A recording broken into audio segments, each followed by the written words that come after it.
What's happening? Today I'm going to be exploring painting my KitchenAid mixer. Stick around and you can see all of that next. If you're new here, my name is Paige.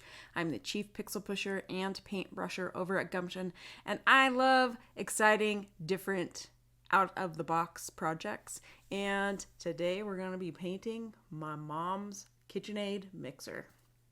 So for as long as I can remember, my mom has had this mixer, and she must have got it in the 80s, early 80s, and has had it my whole life.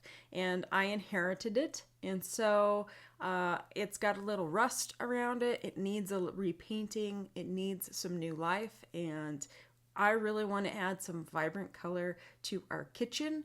I'm not sure quite what I'm going to do yet, but it's going to be fun, it's going to be colorful, and I'm going to have a brand new mixer by the end of this. So stick around, come join me for the fun and the shenanigans, and let's get after it. So this is a snapshot of the before. As you can see, this is a white mixer, but it's got some rust and some issues here, and I want to update it. So I'm going to have to get to cleaning this baby. First, I wrap the cord and tape it off so I don't accidentally paint it. As you can see here, I'm taping off all the parts that I do not want to remove and do not want painted.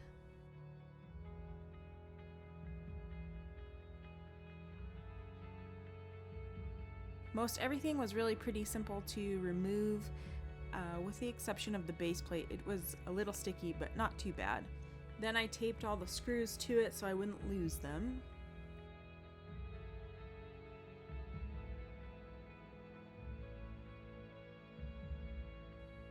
I first used a greaser to clean this guy up and a little Q-tip, and then I hit it with the rust remover, which seemed to do the trick for what I needed.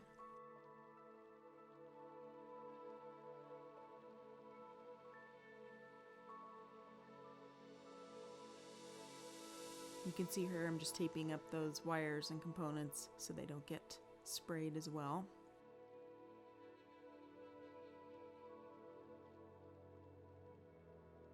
So here's after I've taped it off, and next I'm going to take some 400 grit sandpaper and sand this baby all over.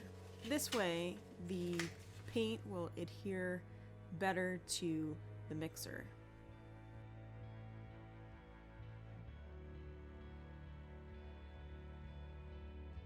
And you can see I'm wearing a mask just so I'm not inhaling some of these fine particles.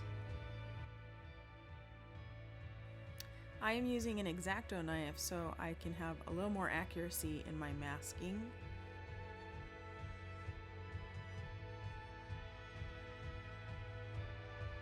Here you can see I have a lot of colors to choose from in my stash of spray paint, but I think these purples might be winners.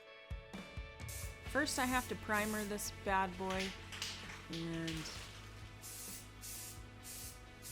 I'm using this clean metal primer from Rustoleum to get the job done. Now I probably wouldn't have had to prime this, but I just wanted to have a good base layer. Next I'm using my acrylic spray paint here from Ironlak. I'm also using a stencil from Badass Mini Stencils. You can find them at badassstencils.com. You can see I'm lightly spraying the mixer so as to not have drips. And I am creating a gradient between these colors here.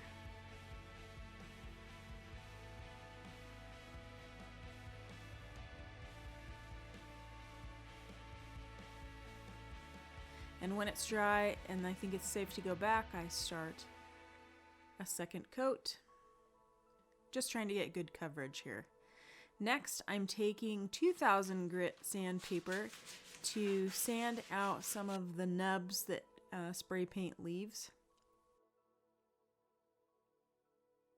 Here you can see I'm using my stencil just for some kind of fun details.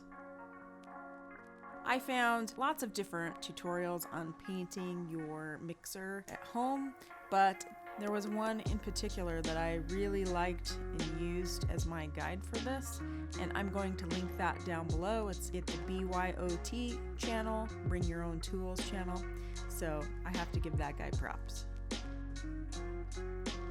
After this is all painted, I'm going to take clear enamel and spray it down. I did about 3 or 4 coats with this. It gives it a nice shine.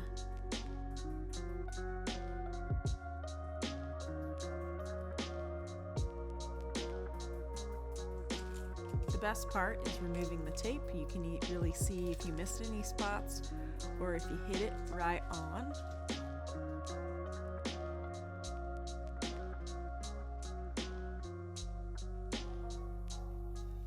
And here is my new mixer.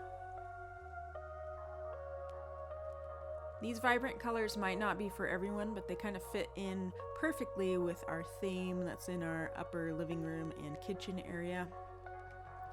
And it was a total blast to do. If you liked this video, give me a thumbs up.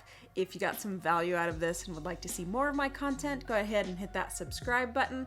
And until next time, stay creative, keep creating, drawing, painting, and enriching your life, and I will see you later.